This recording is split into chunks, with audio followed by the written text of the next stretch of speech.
Hello, welcome to Books in the World. This program is a collaboration with the Cape Cod Writers Center. My name is Richard Bodertha, and today I'll be your host. Our guest today is Robert Knox, who has published a novel recently called So-So's Lane, which is about, in part, Sacco and Vanzetti.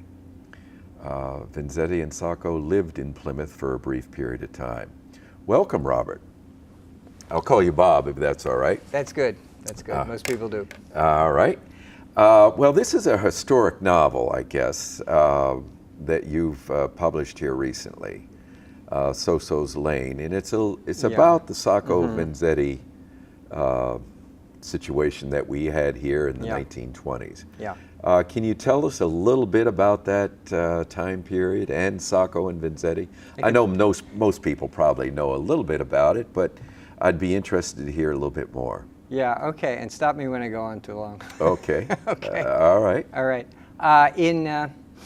In Plymouth in the early 20th century, as in many places in America, there were like immigrant neighborhoods, immigrant parts of town.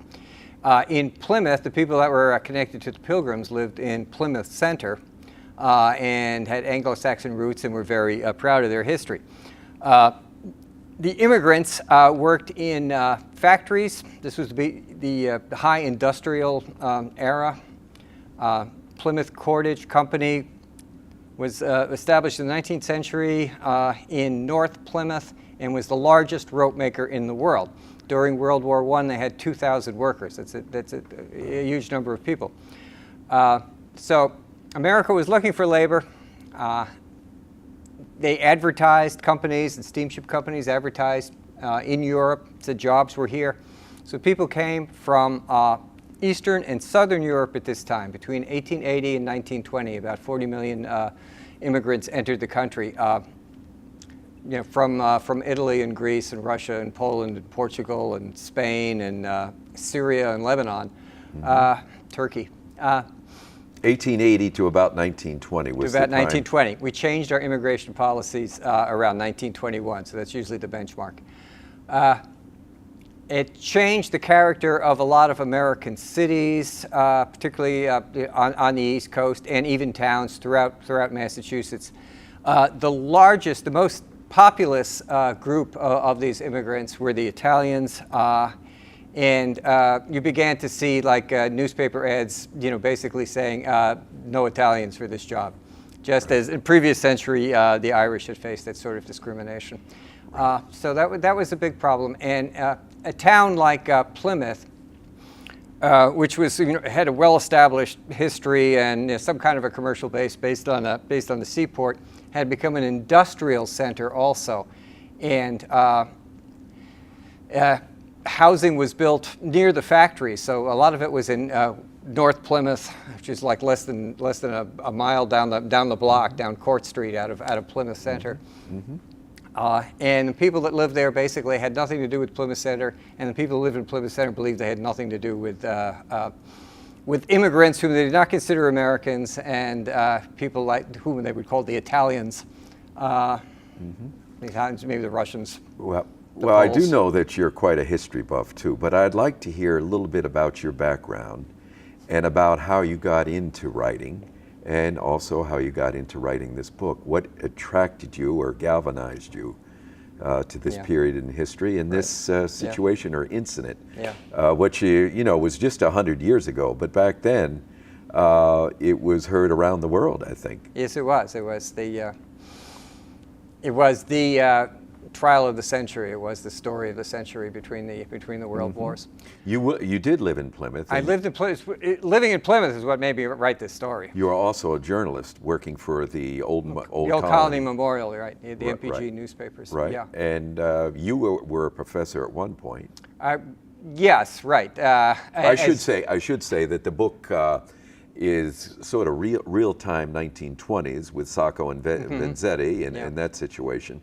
But there's a modern-day component. Right. A husband and wife. Yeah, set in the year 2000. Husband and wife. Right. What's the correlation? What is the connection My youngish couple moving to Plymouth in the year 2000 moved into the house on Soso's Lane in North Plymouth, where Vanzetti had lived in the period before he was arrested in 1920.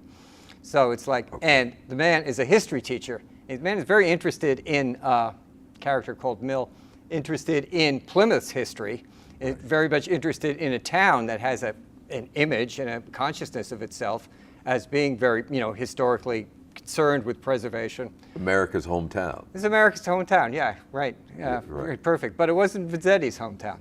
Right. And they did not give it, they did not care about this story, which was an international story, and they did not care about the cause that Sacco and Vanzetti became when the two of them were arrested on basically no evidence and put on trial with very little substantial evidence, merely guilt by association. What was their aspiration, or what was their goals? What did they espouse? Are we talking about Sacco and Vanzetti? Correct. Yeah, they were political anarchists. They were anti-capitalist. They were part of a worldwide international movement, generally called left wing today. Includes communists, socialists, anarchists. Anarchists were the most extreme in their beliefs. They simply did not believe that any sort of social institutions that required any kind of authoritarian, anybody with any authority should exist, and they would naturally become oppressive. So, no government, no public schools, no jails, no courthouse, most people, no church, no institutionalized churches. In a place like Italy, the church is practically part of the government, and it had, in their view, an oppressive authority over people. It would tell them what to do. Both Sacco and Vanzetti came from Italy. Yeah, they came from different parts of Italy. They met in America. They met in America. What Yeah. brought them here? Better life, or? Yeah, well, no, actually, both of them were at least materially well off, comparatively well off, certainly, in Italy. Vanzetti's father owned a farm. Sacco's family's extended family also owned farms in a different part of Italy. Both of them were looking for opportunities. I think Sacco was full of energy and, basically saying, well, if I could be a foreman on a farm here, I could probably own one in America. And Vanzetti was like, no, there's nothing for me here in Italy because my mother has just died, the only person that I really cared about. I don't get along with my father. I've already learned how capitalism works. He was sent out by his father at age 13 to work in factories in cities in Italy. The experience almost killed him. I mean, they would work you to death if they could. I mean, you worked 12, 14-hour days actually in a bakery as a pastry chef. Learning how to do this. He was sent home with an illness they thought would kill pleurisy, the lungs. They thought would kill him. His mother nursed him back to health, and he did survive. And then she came down, which was probably with cancer at exactly at this point, and died. Though he tried to. He would not leave her room for a week at a time, and then not change his clothes, probably not eat, and she dies, and he's ready for a change at this point, and he doesn't get along that well with his father. Right. America is the land of the free. America is liberty, and that's what he thought anarchism was about. I see. Now, how did the two of them meet? Vanzetti was a very good talker. Yes. He was a good reader. He was a big reader, but he would give a lot of speeches. He would. Yeah. There were groups of Italian anarchists in America. Generally, there would be like a particular teacher or authority. So the one there was one in Massachusetts who published the anarchist journal called Cronica Sovversiva. And basically, if you subscribed to that, you were kind of like in the group.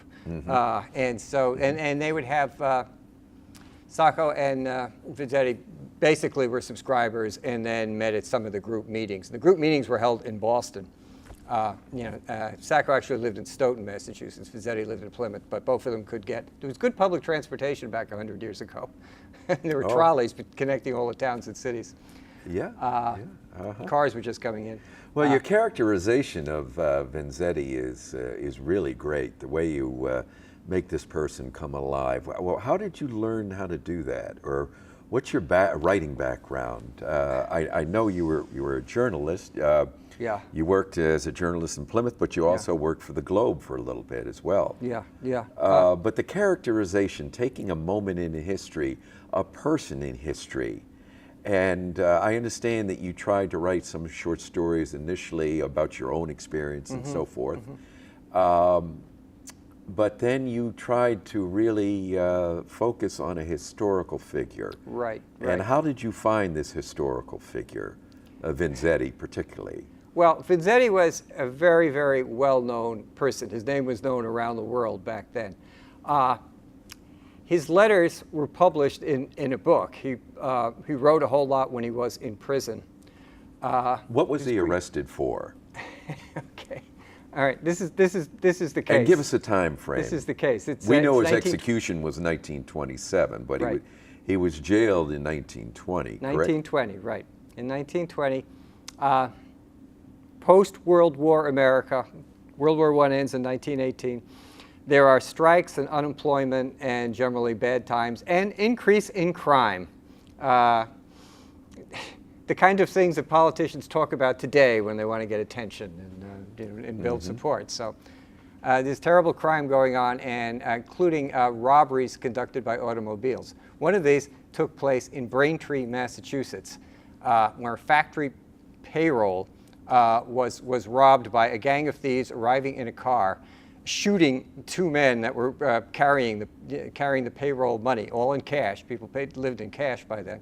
Shot them, pointedly dead. Made sure they were dead. Got back in the car and left out. What it was about $13,000.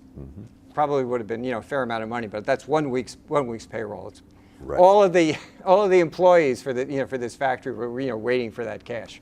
Somebody took it.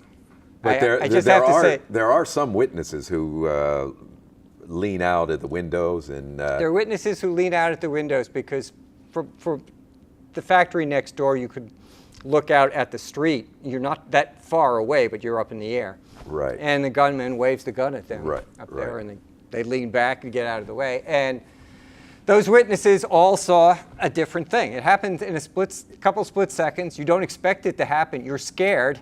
You hear gunshots, and then somebody points a gun at you, and they say, "Well, how many people were they?" "Well, I don't know. Was it 2? Was it 4? Was it 5? Was it So. Well, firsthand witness testimony is sometimes the highly suspect. least reliable. Yeah, absolutely it can be. right. It can You're be. right. Yeah. So in any case, Sacco gets caught up in the investigation and gets arrested. Sacco and Vanzetti are arrested together. They get caught excuse me, Vanzetti. They do get caught up in the investigation. The reason they get caught up is because the police chief in Bridgewater, Massachusetts, is convinced that radicals and anarchists must be responsible for this. This event takes place also during a period right after World War I, when there are political bombings, what we would call terrorism today in the United States. Wall Street got bombed. Wall Street, that's the biggest one, yes. Right. That remains the largest, right. Until 9/11, I don't know, terrorist or, right. public attack. Right. So there were people bombing, and probably the burden of evidence, though nobody was ever arrested for these bombs, were committed by anarchists, and anarchists part of the same group of Italian anarchists that Sacco and Vanzetti were part of. At least some of the people,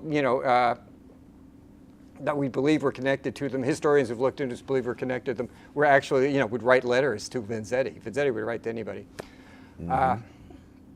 So, police chief in Bridgewater says this, it's crime. There's been these horrible bombings. There's these anarchists who are terrible people running around. They're criminals. They're not like the rest of us. They probably did this. He goes to a fortune teller in Boston to get this hit confirmed. Naturally, they tell you whatever you want to hear. And then he finds out that there's an anarchist in his town, and there was, who has been scheduled for deportation. There was a lot of deportations. In Bridgewater. In Bridgewater. This guy happens to be renting like a little house somewhere, like on a dirt road. Yeah. And he's going to leave. But he leaves. He finds another anarchist in this town who's also a famous character named Mario Buddha, who probably, if anybody would put a bomb somewhere, it would be him. I mean, that's sort of his personality. Mm-hmm. And Buddha leaves his car in Bridgewater with a local mechanic. And then the local police chief says, we're going to stake out this car, and when he comes back, we're going to arrest whoever goes and gets that car. Because we think that car might have been used in the Braintree robbery. Well, I mean, it wasn't, but that was the theory that he was working on. Now, so independently, for reasons of their own, which is also a long story, Sacco and Vanzetti are assigned with two other men to help the anarchist cause, help keep people from being arrested and deported by rounding up what they called the radical literature. So it's like literature was being confiscated, and it was a reason. It was actually, for a while, it was against the law to publish something that advocated anarchism, literally against the law. So you're either going to get deported or put in jail or something for this. So you guys go around and collect it, and we'll hide it until the heat cools off, till this period ends. So Sacco and Vanzetti go around collecting the pamphlets. With two other guys, Mario to kind Buddha of put it and one underground other. For a little bit. Yeah, that's their account of it. All right. And this is simultaneous with the robbery. Yes, this happened. This is about a week after the robbery. And the Bridgewater chief who believes it's connected to this car. It is Buddha's car. Buddha arrives on a motorcycle with another guy. They try to get the car back. The mechanic's wife, who's been in on, knows what to do, calls the Bridgewater police and says, there are guys here for the car. And they say, oh, okay, all right. Buddha says, they don't give me the car. He smells a rat, something's going on. He gets back on the motorcycle with one other guy. They drive away. Sacco and Vanzetti are on foot. They have to walk back to the streetcar, take it to Brockton, and then take another streetcar. The Bridgewater police chief says we're too late to get these guys, so we have to stop the bus and take them off the bus, which is what they do. Mm-hmm. And the only thing that they know is that that these guys are anarchists and that they were coming for that car. That's the only reason they held them. This would not hold up in court for a second. You have no reason even to hold them. They were not charged. The next day, they are charged with taking part in the Braintree robbery and murders. How many people were murdered? The two men that were shot and killed. Just the two. Yeah, those two men were shot and killed. Right. Yeah, but it's a capital crime. Yeah. Do you have a section of the book that you'd I'd love to. Okay, like to read a little bit? Sure. Right. Give us a little background about the context here. This is about a page, I think. Yeah. But go ahead. Why don't you tell us a little bit about what you're going to read? Yeah. So Vanzetti has been in America for I don't know, close to 10 years or 6 years, maybe 6 years or so, and he's had a horrible time. He's never really found a job they can keep. He gets word, he's always looking for work, he gets word that there's work in Plymouth. So he ends up like walking into Plymouth. He finds another Italian family, the Brini family, living in Plymouth on Soso's Lane. They come from the same part of Italy. They have the same dialect. They have a lot in common. Brini is also, leans anarchist. And so he lives there. And he does various works in the town, Vanzetti, that he gets jobs working for the town. One of them is fixing up, repairing the embankment along Plymouth Harbor in time for the 1920 tercentenary exhibit, which was a huge event. So he's actually working for the town of Plymouth. His boss, however, is not a friend of foreigners, and is a terrible boss, and assumes that foreigners are somehow inferior and are stupid. They don't know English. They don't learn English. His boss, I've given him the name of Duty Brown. So this takes place 1914 in Plymouth Harbor. Vanzetti's working, and Brown wanders off because he hears some talk in town. There's some great news going on. 1914 is the year, and this is August 1914, the month in which World War I begins. And when did Vanzetti come to Plymouth? Vanzetti came to Plymouth in, I think it was 09. Okay, so he's been there about 5 years. Yeah, altogether he spends about 5 years in Plymouth. Okay. Yeah. Mm-hmm. Okay. Go ahead. August 1914, Plymouth Harbor. True to his declarations to Pio, that's another worker, and to Brini, his landlord, Vanzetti continued to labor each day for a miserable wage, the greater part of which he delivered each week to Alfonsina in Duty Brown's Paradise of Mud. Alfonsina is the wife. Alfonsina is his landlady. That's his wife. Okay.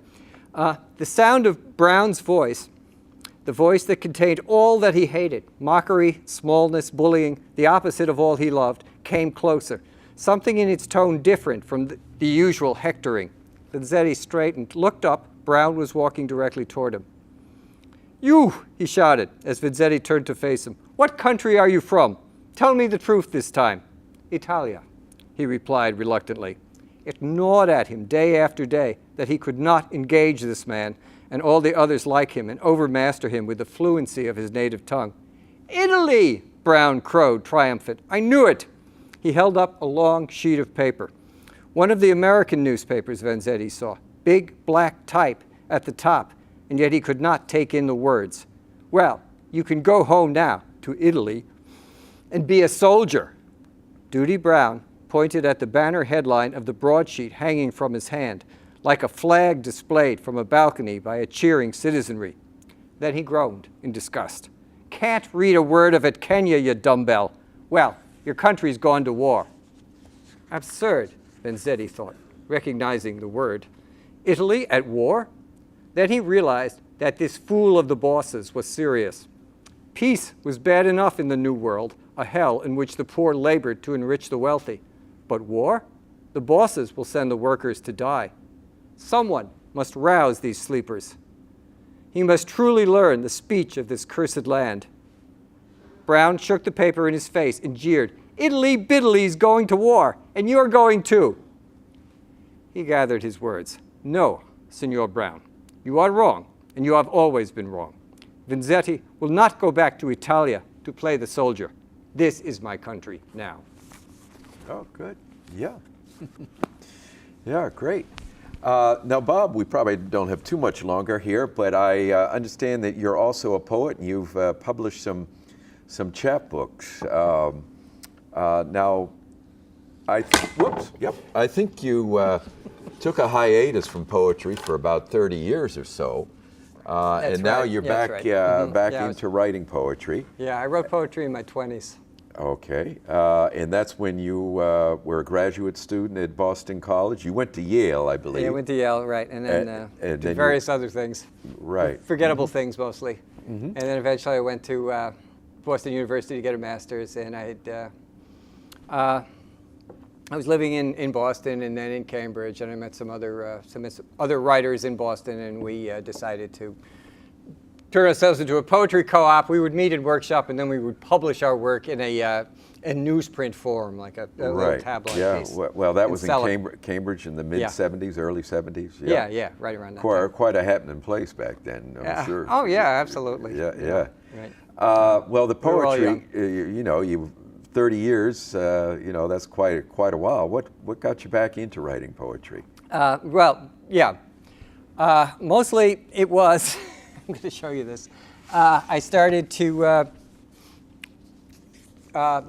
This is design the calendar. and plant, plant a perennial flower garden. This is a calendar that includes the photos of the garden. So actually, we live in Quincy, Massachusetts, and I haven't done this before, but we decided to simply strip everything out of the backyard and just plant flowering plants. I see. So I spent a lot of time outdoors. I spent a lot of time with plants. It's a lot of time of doing some physical work, but it's meditative. It's contemplative. Plants are good company. They don't make noise. They're very gratifying. They start growing. They change. They're different every day. I had the time at this point in my life. I was able to do it. So that got you sort of thinking about. Yeah. You were a philosophy major at one point. Philosophy major too, and when I had written poetry, I'd written poetry about nature and about the seasons and things like that. So taking walks and. Yeah. So the words began to show up in my head while I'm, Is that doing this how kind a of poem work. starts? Yeah. The words or an image? The words start up in your head, or.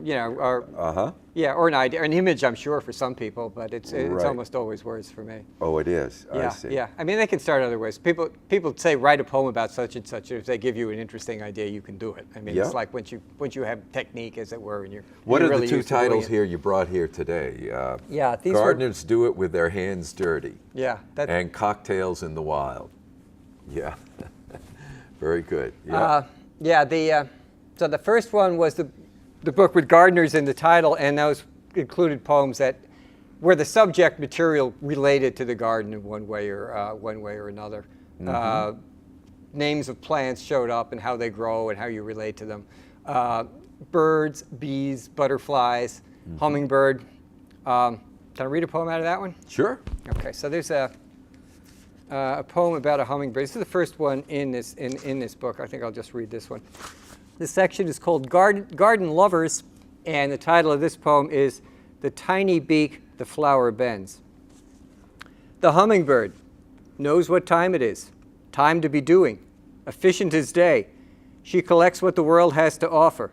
She is a worker of time, paid by the hour. She has no hours to waste. She blazes her tiny light, burns for the blossom, seizes the day in her needlepoint proboscis, inspects, rejects, takes where she finds it, shops a garden in a minute, rages hungry for the next, flies the tiny skies of creation toward the paradise of tomorrow, migrates hundreds of miles, wings whirring beyond the odometers of man, creation's fool, to the heaven of eternal flowers, the honey and the flame. I am the shadow who brings light to the day, the breathless watcher, the anchor in the sea of time, the moving finger who writes the day, the background, the contrast, the negative who lets the picture fly, the giver of dirt, the worshiper, the rootless eye that passes over the land like a face upon the water, the lover of the light, the freedom of the wing. The hummingbird knows what time is flown to turn her green breast to the flowers of the sun. Very good. Yeah. Thank you. Now, where can people, if they're interested, get your works? Where can they purchase them? Okay. This one was published by Finishing Line Press. I don't know if you can read that, but it's www and then those three words, finishinglinepress.com. They publish lots of books, so you have to like search my name once you get there, but Robert you Knox. find it. Yep. It's Robert Knox. Yep. Or the title, Gardeners Do It With Their Hands Dirty. How about the novel? Is that available on Amazon or? That is the sore subject. It's probably good that you mentioned that. That is my one sore subject. This book is not on Amazon because the publisher, which is a good publisher in all other ways, it's Tri-Screen Connection, wants to sell them off its own website. I see. And they really based their business model was all around ebooks. So go to them. They have a good program for putting it on an ebook and stuff like that. I had to talk them into printing up paperbacks. So you have two choices. If you want the ebook, it's webebooks.com. All right. Thank you very much, Bob. That's great. Yep. It was a great accomplishment. Great book. Thank you. It's been a pleasure talking to you. Right. I appreciate it. Yep. Do I get one last word, or are we done? I think you can get the paperback from me. Yeah. Yeah. In my email is rc.knox. Okay. RC. rc.knox, Knox, Okay. number 2 at gmail.com. Okay. There I am getting the last word.